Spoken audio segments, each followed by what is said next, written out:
Legal point पे आज हम बात करेंगे संपत्ति में महिलाओं की हिस्सेदारी की। कुछ साल पहले तक महिलाओं को परिवार की संपत्ति में कोई हिस्सेदारी नहीं मिला करती थी, लेकिन साल 2005 में कानून में संशोधन किया गया और महिलाओं को भी परिवार की संपत्ति में बराबर की हिस्सेदारी दे दी गई। लेकिन आज भी कई महिलाओं को नहीं पता कि परिवार की संपत्ति में उनका बराबर का हक है।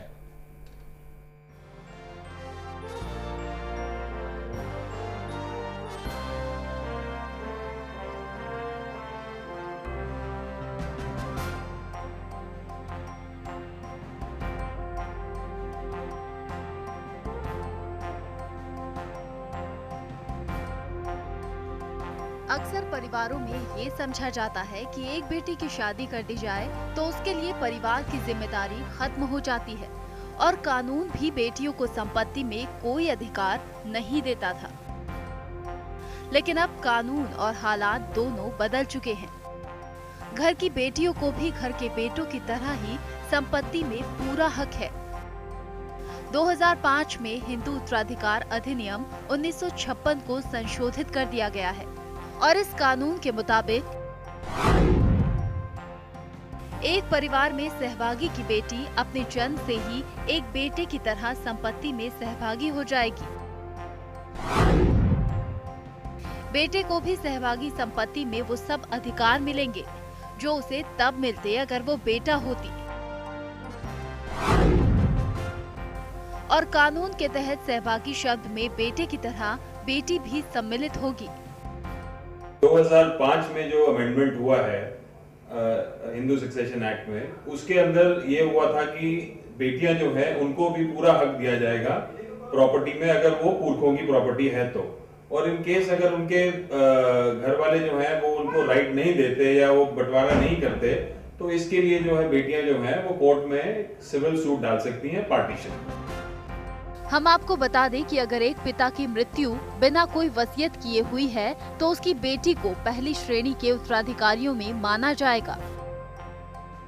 हालांकि अगर किसी व्यक्ति ने अपनी मृत्यु से पहले कोई वसीयत की है तो वो संपत्ति उस वसीयत के हिसाब से बटेगी। विल वही आदमी कर सकता है कि जिसकी सेल्फ एक्वायर्ड प्रॉपर्टी हो, जो उसने अपनी खुद मेहनत से बनाई है, वो आदमी चाहे तो उसके लिए विल कर सकता है। मगर अगर कोई भी प्रॉपर्टी जो पुरखों की प्रॉपर्टी चली आ रही है, एंसेस्ट्रल प्रॉपर्टी है, और उसमें अगर कोई आदमी विल करता है, तो मैं बताना चाहूंगा कि बेटियों का उसमें पूरा हक है और वो अपना शेयर पूरा उसमें क्लेम कर सकती हैं। तो आप भी ये जान लें कि अगर आप भी एक ऐसी बेटी हैं जिसको अपना हक नहीं मिला है तो आप चुप ना रहें, अपना अधिकार मांगें, क्योंकि कानून आपके साथ है। Team legal point, India news. तो आपने देखा कि महिलाओं की संपत्ति पर कानून क्या कहता है। हम आपको बता दें कि अगर आपको कोई भी कानूनी समस्या है तो आप हमें फोन कर सकते हैं। हमारे फोन नंबर्स आपकी स्क्रीन पर फ्लैश कर रहे हैं। दीक्षा, पहले जो था 2005 से पहले बिल्कुल जो को पार्सनरी प्रॉपर्टी होती थी, यानी एक महिला को कोई हक नहीं मिल पाता था। ये जो अमेंडमेंट किया गया है, इसका एक आम आदमी के लिए क्या मतलब है? इस अमेंडमेंट से इस संशोधन से दो तीन चीज़ें हुई हैं। पहली बात तो ये है कि महिलाएं अब सहभागी मानी जाएंगी और उनको वो सारे अधिकार दिए जाएंगे जो कि एक पुत्र को भी दिए जाते।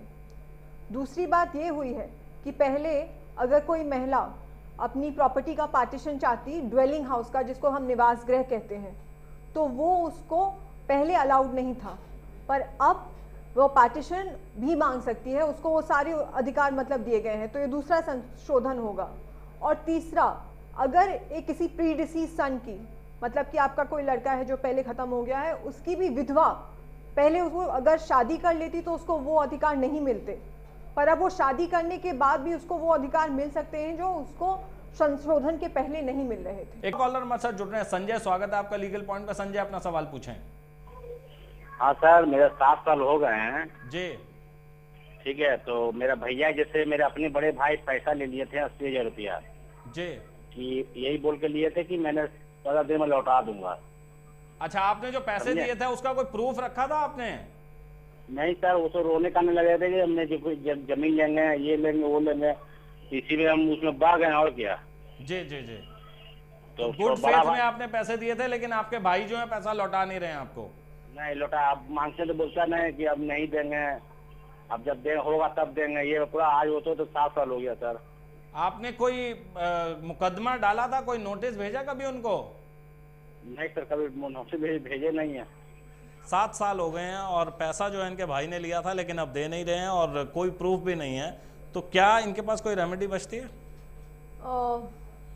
ऐसी सिचुएशन में तो रेमेडी बहुत ही डिफिकल्ट है। पहले अगर हो भी सकती थी, पर क्योंकि 7 साल इसमें बीत चुके, इन्होंने कुछ नहीं किया है, तो ये लैचेस से ही कवर हो जाती है। वरना एक रिकवरी सूट फाइल कर सकते थे, पर इनके पास उसका भी कोई प्रूफ नहीं है। तो देखिए संजय जी, आपके पास फिलहाल अब कोई रेमेडी नहीं बचती, क्योंकि आपको जो है वो 3 साल का समय मिलता है अगर आप पैसा अपना रिकवर करना चाहते हैं, और 3 साल तक अगर आप कोई एक्शन नहीं लेते हैं तो उसके बाद जो है आपको कोई रेमेडी कानून के तहत नहीं मिल सकती। तो बेहतर यह है कि आप उनको मान मुनव्वल की कोशिश करें, उनको समझाएं, उनको परस्यू करें किसी तरह। अगर वो मान जाते हैं तो वेल एंड गुड, आपको पैसा आपको वापस मिल सकता है, लेकिन अब उसमें आप कोई कानूनी ऑप्शन आपके पास नहीं है। लेकिन ये ध्यान रखें कि अगली बार जब भी कभी आप किसी को पैसा दें तो उसका एक प्रूफ जरूर रखें, और कोशिश कीजिए चेक से पेमेंट करें ताकि उसका एक प्रूफ हो जाए, या फिर उसमें एक चेक जो है ले, जिससे कि उनके पास फ्यूचर में ऐसा कुछ करने के लिए प्रूफ। हाँ, ये आप दीक्षा बता दें कि किसी को अगर पैसा दिया जाए तो क्या चीजों का ध्यान रखना एक लिखित वो रखना भी, और अगर वो डॉक्यूमेंट रजिस्टर्ड हो तो और आसान हो जाता है, स्पेशली कोर्ट कचहरी के मामले में। वरना ओरल पे भी रख सकते हैं, पर उसको प्रूफ करना उतना ही मुश्किल होता है। इसलिए रिकवरी सूट भी बन सकता है, पर इसमें क्योंकि ऑलरेडी इतना समय बीत चुका है कि इनको थोड़ी मुश्किल हो सकती है। हम बता दें आपको कि लीगल एक्सपर्ट दीक्षा रॉय हमारे साथ मौजूद हैं और वो आपके जो कानूनी सवाल हैं उनका जवाब देने की कोशिश करेंगे। दीक्षा, हम ये भी बात कर रहे थे कि प्रॉपर्टी में जो महिलाओं की हिस्सेदारी है अब वो मिल गई उनको, लेकिन हम कई बार देखते हैं कि महिलाएं इस बात से अवेयर नहीं हैं, उनको यही नहीं पता कि हम किस तरीके से एनफोर्स करा सकते हैं। साथ ही साथ मैं आपसे ये भी जानना चाहूँगा कि क्या कोई बेटी, एक जो घर है उसमें मान लीजिए एक पिता थे, उनकी मौत हो गई, अब जो भाई है वो कहता है घर से निकल जाइए, तो क्या उस घर में उसका हिस्सा बनता है रहने के लिए? मैं आपसे पूछ रहा हूँ। रहने के लिए ही नहीं, अब इस संशोधन के बाद उसका पूरा हिस्सा बनता है कि वो किसी और को भी दे सकती है, उसके टेस्टामेंट्री राइट्स भी उसमें बनते हैं।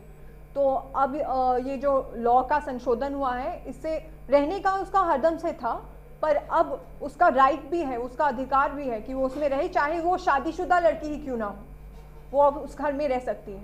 चलिए, एक कॉलर हमारे साथ दोबारा से जुड़ रहे हैं, संजय कुमार, स्वागत है आपका लीगल पॉइंट में। संजय, आपका सवाल पूछें।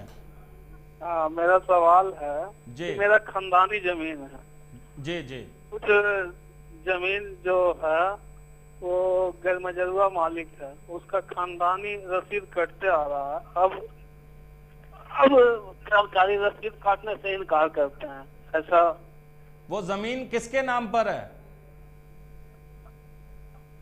संजय जी, आप मुझे सुन पा रहे हैं? लगता है संजय से हमारा जो है संपर्क टूट गया। हम पूरा इनका सवाल जो है वो नहीं सुन पाए कि क्या उनका सवाल था। तो हम आपको बता दें, अगर आपको कोई भी कानूनी समस्या है तो आप हमें कॉल कर सकते हैं। हम आपको बता दें कि जी, संजय से हमारा दोबारा से एक बार संपर्क हुआ था और उन्होंने जो जानकारी हमें दी गई है वो ये है कि पिता के नाम पे ज़मीन थी और इनके नाम पे प्रॉपर्टी ट्रांसफ़र नहीं हुई थी, लेकिन जो रेंट पे दे रखी थी, रसीद उसकी काटते थे, उसका रेंट लेते थे। लेकिन अब जो है रसीद काटना बंद हो गया, रेंट देना प्रॉपर्टी का जो है वो बंद कर दिया। जिस कॉलर ने हमें कॉल किया था उसके बारे में जो जानकारी हमें मिली है, तो इस केस में वो क्या कर सकते हैं, प्रॉपर्टी पापा के नाम पे थी, पिता के नाम पे थी उनके, और अब जो है रेंट भी नहीं मिल रहा, तो इनको क्या करना चाहिए? देखिए, पिता के नाम पर अगर प्रॉपर्टी थी, संपत्ति थी, तो ये लीगल एयर हुए उनके पिता के, और लैंडलॉर्ड टेनेंट की डायरेक्टली इनके थ्रू नहीं, पर इनके फादर के बिहाफ पे एक ये इनको देखना पड़ेगा कि रेंट कितनी है, किधर से फ़ोन कर रहे हैं, ये भी जानना पड़ेगा, क्योंकि हर एरिया में एक रेंट कंट्रोलर होते हैं, और या फिर ट्रांसफ़र प्रॉपर्टी के तहत वो प्रॉपर्टी अंडर ट्रांसफ़र प्रॉपर्टी होती है। तो ये देख के कि वो किधर पहुंचेंगे, एक वकील की सलाह ले और जाकर पता करें कि इनकी प्रॉपर्टी रेंट कंट्रोलर के अंदर में आती है या ट्रांसफ़र प्रॉपर्टी एक्ट के अंदर में आती है, और उसके अंदर उसमें लिखा गया है कि क्या क्या प्रोटेक्शन इनको मिल सकते हैं एज ए लैंडलॉर्ड, उसको फॉलो अप करें, तो ये इनके पास इस विवाद को सुलझाने का ज़रूर कोई तरीका मिल जाएगा। संजय जी, आप अगर ये प्रोग्राम देख रहे हैं तो हम आपको बता दें कि आप प्रोग्राम के एंड में हमें जो है हम ईमेल एड्रेस अपना बताते हैं, अपना पता बताते हैं, आप हमें डिटेल्ड एक ईमेल लिख सकते हैं या फिर एक पत्र लिख सकते हैं और हम जो है आपकी समस्या और अच्छे तरीके से समझ के उसको बताने की कोशिश क्या कर सकते हैं वो सारा हम जो है आपको बताने की कोशिश करेंगे। फिलहाल हम आपको बता दें, आप देख रहे हैं लीगल पॉइंट। वक्त हो गया एक छोटे से ब्रेक का। ब्रेक के बाद भी आपके सवालों का और हमारे जवाबों का सिलसिला जारी रहेगा।